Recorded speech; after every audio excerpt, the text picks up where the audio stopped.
లకటక పోపుల డబ్బాలోంచి సంపాదించిన మూలధనం హోటల్కి వస్తే రావించం ఎందుకు అసహ్యంగా దొడ్డును తోపుకుంటే జారిపోతుందో ఆ తర్వాత బిల్లు కట్టకపోతే హోటల్ వాడు మంచిగా పిండి చూపిస్తాడు అసలు డబ్బులు రాగి చెమ్మలను దాచుకొని ఉపనిషత్తులు ఘోషిస్తున్నాయి సాధారణంగా పెళ్ళైన వాళ్ళు హోటల్కి వస్తే ఏం ఆర్డర్ చేస్తారా? కొంతమంది పూరి కూర తింటారండి, కొంతమంది ఇడ్లీ సాంబార్ తింటారండి, కొంతమంది ఉప్మా పెసరట్టు తింటారండి. పెళ్లి కావాల్సిన వాళ్ళైతే వదలండి సార్, చేదరండి సార్, చేదరకపోతే మాట రాదు సార్. బెటర్ బట్ట చాలా తింటారండి. కింద బ్రెడ్ ముక్కండి, పైన బ్రెడ్ ముక్కండి, మధ్యలో బట్టారు. లవ్ లాగా మాకు కూడా అదే కావాలి, తీసుకురా. అలాగే సార్. కరుడా కరుడా నాకు చిరకాల నుంచి ఒక కోరిక మిగిలిపోయిందా? ఏమని? మనిద్దరం కుర్బానీ సినిమాకి వెళ్ళి ఇంటర్వెల్లో పాప్కార్న్ కొరుకుతుంటే ఎలా ఉంటుంది? నీ బుర్రలో ఇన్ని ఆలోచనలు ఉండబట్టే ఆంధ్ర మెట్రిక్ 6 సార్లు జూలు అక్కడికి చేసావు. నువ్వు కూడా ఆ మాట వేసావా? కన్నతండ్రి కాదు, కట్టుకోపోయే భార్య కూడా ఆ మాట వేసింది. నేను ఈ అవమానం భరించలేదు. ఎక్కడికన్నా పోయి వలవల ఏడవాలంటే మన ఇద్దరిని ఇలా చూసారంటే ఇంటికి వెళ్ళిన తదిన పెట్టేస్తాడు. ఆ రూమ్ లో పెడదామా?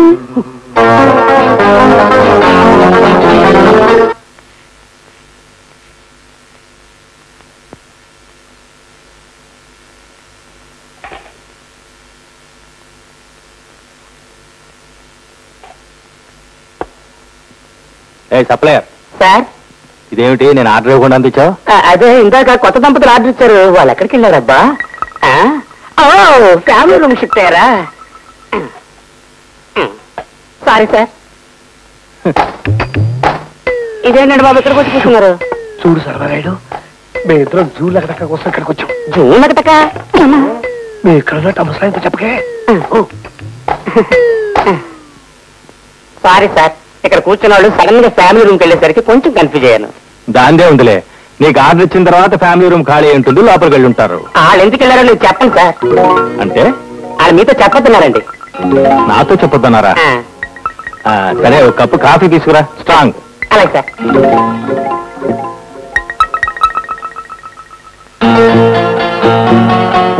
చచ్చా మా నాన్న ఇటు వస్తున్నాడు. అక్కడ దాక్కున్నాం.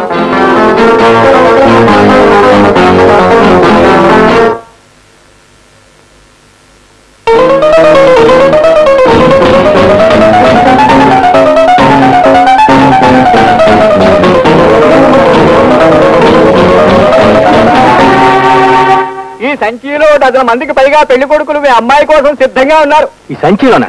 అదేనండి, ఆల్బమ్ లో. చూడండి, మా అమ్మాయికి ఇంకా చదువు పూర్తి కాలేదు, కానీ పెళ్లికి ఏం తొందర లేదు.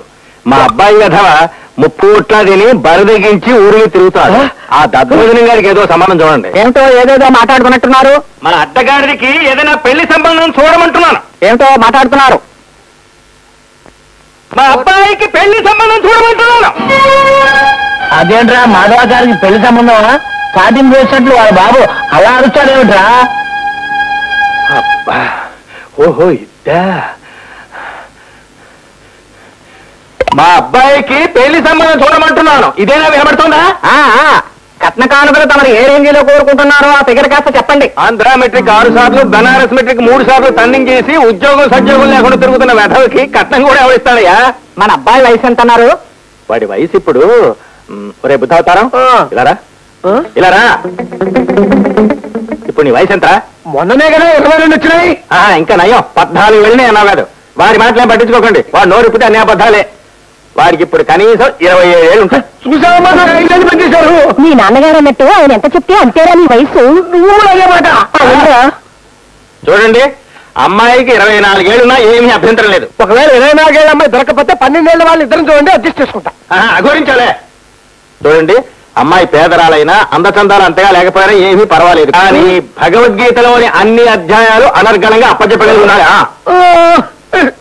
ఎంఎస్ సుబ్బలక్ష్మిలా గానం చేసే అమ్మాయిని చూసే పూచి నాది, మీరేమీ వర్రీ కాకండి. మాధవ, నీ చిన్నప్పటి నుంచి మీ నాన్నగారి ఫోటోలన్నీ సేకరించి అంటించారు. నీ పెళ్లి ఫోటో ఇక్కడ అతికించాలని ముచ్చట పడుతున్నారు. ఆయన చెప్పినట్లు వినరా పిచ్చిగదవా? నువ్వు పిచ్చిదానివి, నా బొడ్లో ఉన్న భాష నీకే అర్థమవుతుంది. సంబంధం చూడటం విషయంలో జాప్యం జరగడానికే వీల్లేదు. నేను చెప్పిన విషయాన్ని మీకు జ్ఞాపం ఉన్నట్టే కదా.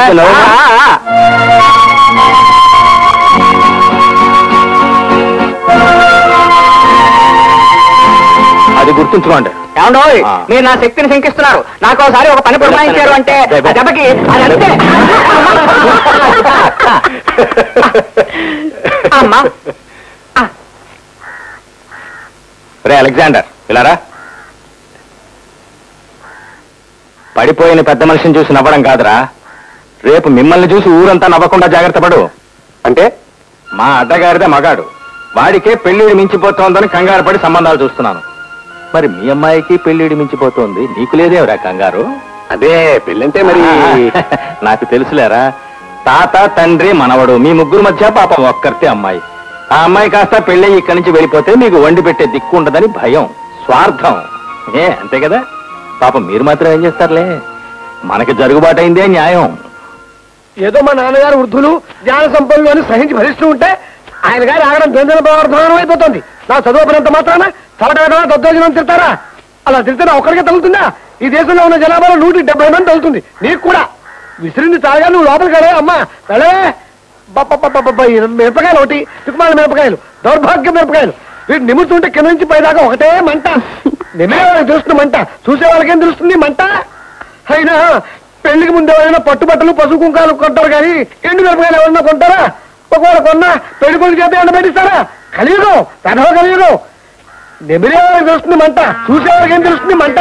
మిరపకాయలు కొనసాం కానీ మన పెళ్లిళ్ళు ఆ మంటే ఈ మంట. అమ్మాయి పిశాచల్లా ఉన్నా పర్వాలేదట. అలో లక్ష్మణ అన్న, అన్నమో రామచంద్ర అన్న పర్వాలేదట. అన్ని ఆగారాలు తెలిసిన అమ్మనే ఏమిటి చాలట. అమ్మయ్య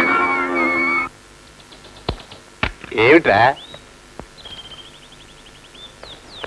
రే అలెగ్జాండర్, ఇరుగు పొరుగు అన్న తర్వాత మనతో పాటు మన కుటుంబంలో మిగతా మనుషుల మధ్య కూడా అవగాహన ఉండాలి కదరా?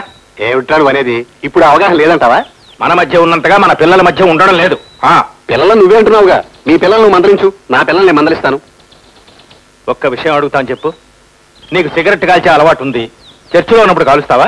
అక్కడేలా కాలుస్తామయ్యా, అది పవిత్రమైన స్థలం. పోనీ సినిమా హాల్లో? అక్కడ కాల్చాం, అక్కడ ప్రొహిబిషన్ ఉంది కాబట్టి. ప్రొహిబిషన్ ఎందుకుంది? నువ్వు కాల్చే సిగరెట్ పొగ వల్ల ఇతరులకు ఇబ్బంది కలుగుతుందనేగా అది నేరం కింద జమకట్టబడింది. అలాగే నువ్వు చేస్తున్న అనాచార పనుల వల్ల పొరుగింటి వాళ్ళకి ఇబ్బంది కలుగుతున్నప్పుడు ఆ విషయంలో నువ్వు జాగ్రత్త పడాల్సిన అవసరం ఉందా లేదా? ఆచారి, ఆర్గ్యుమెంట్ అనేది ఊగే ఉయ్యాలాంటిదిరా. ఎంత ముందుకు వెళుతుందో అంత వెనక్కి వస్తుంది. నీ దేవాలయాల మీద భూత బొమ్మలు ఉన్నాయని తెలిసి కూడా గుళ్ళోకి ఎందుకు వెళ్తున్నావురా? వాటి మీద కంటే నీ దేవుడి మీద భక్తి ఎక్కువ కాబట్టి వాటి గురించి ఎలా పట్టించుకోవో మా విషయంలోనూ ఎందుకు రాని వాళ్ళు ఆలోచించవు. అంటే ప్రతి విషయంలోనూ మేము రాజీ పడి బతకాల్సిందే, అంతేగాని నీ అలవాట్లు మార్చుకో. ఎందుకు మార్చుకోవాలయ్యా? ఎవరు మారుతున్నారు కనుక మా ఇళ్లలో పొద్దుపోయేదాకా నిద్రపో, నీ ఇళ్లలో తూర్పు తెల్లవారక ముందే లేచి మంత్రాలు సుప్రభాతాలతో మా చెవులు గుయ్యమంటూ ఇద్దరు రాకుండా చేస్తున్నారు. వద్దు మంత్రాలు చదవద్దంటే మీరు మారుకుంటారా? అంటే మీ పవర్ కోసం మమ్మల్ని పగలు 2 సంవత్సరాలు పడుతున్నారు. లేదురా, తెల్లవారుజామున ఇల్లే కలవండి.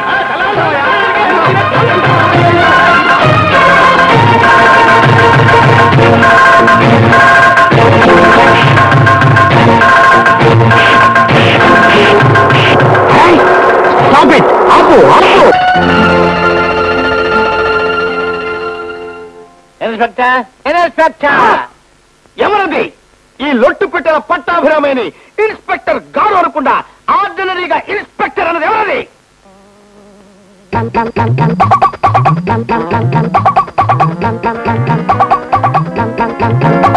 నీ గారులు బ్రహ్మాండంగా ఉన్నాయి ఆ పట్టాభిరామయ్య. అన్నట్టు నువ్వు బిఏ చదివావు కదా? అవును సార్, ఏ ఉద్యోగం దొరక్క నువ్వు గారులు వత్తడం చూస్తుంటే పోలీస్ డిపార్ట్మెంట్ కి బ్రహ్మాండంగా పనికి వస్తావని అనిపిస్తుంది అయ్యా. అదే సార్, నాకు గార్లు వత్తడంలో నేర్పుంటే ఏ 5 స్టార్ హోటల్లో పనిచేయడానికి పనికి వస్తానేమో గానీ పోలీస్ ఉద్యోగానికి ఎలా సూట్ అవుతాను సార్? ఆ రోజున మీరు చేసిన సహాయం తలుచుకుంటే. ఇన్స్పెక్టర్ ఉద్యోగాలు కావాలని ఈవేళ పేపర్లో వచ్చింది. నువ్వు ఒక అప్లికేషన్ పడే రికమెండ్ చేసే పూచి నాది. గురూజీ, మీరు గురుపదేశం చేయకముందు నేను మెత్తమెత్తగా మినప్పిండిలా ఉండేవాడిని. కానీ తర్వాత మీ ఉపదేశం అనే మూకుడులో వేగి వేగి ఈ ఉద్యోగంలో చండ శాసనం ఉండవండి అన్న బిరుదు కూడా పొందాను.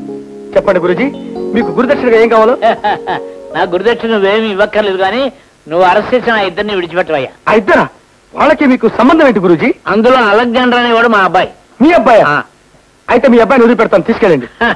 ఆ రంగాచారి కూడా మా ఇంటి ఎదుటి వాడేనయ్యా, చాలా మంచివాడు పాపం, అతను కూడా విడిచిపెట్టి.